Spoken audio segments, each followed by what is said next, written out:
نحمدہ ونصلی علی رسولہ الکریم اعوذ باللہ من الشیطان الرجیم بسم اللہ الرحمن الرحیم۔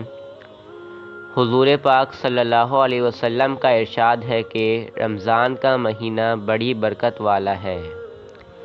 حق تعالی شانہ اس پہ تمہاری طرف متوجہ ہوتے ہیں، اپنی رحمت خاصہ نازل فرماتے ہیں، خطاؤں کو معاف کرتے ہیں، دعاؤں کو قبول کرتے ہیں، تمہارے تنافس کو دیکھتے ہیں اور ملائکہ سے فخر کرتے ہیں۔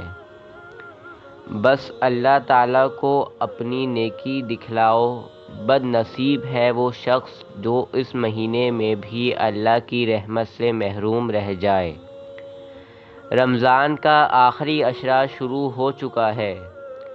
رمضان کا پہلا حصہ رحمت ہے، درمیانی حصہ مغفرت ہے اور آخری حصہ آگ سے خلاصی ہے۔ اور اس آخری عشرے میں ایک رات ایسی ہے جسے لیلۃ القدر کہتے ہیں۔ اس رات کی بڑی فضیلت ہے، لہٰذا ہمیں چاہیے کہ ہم اس آخری عشرے میں اللہ تعالیٰ کی جتنی عبادت کر سکتے ہیں کریں، گناہوں سے بچیں اور نیک اعمال کا خاص طور پر اہتمام کریں۔ اللہ پاک ہماری گناہوں سے حفاظت فرمائے، آمین ثم آمین۔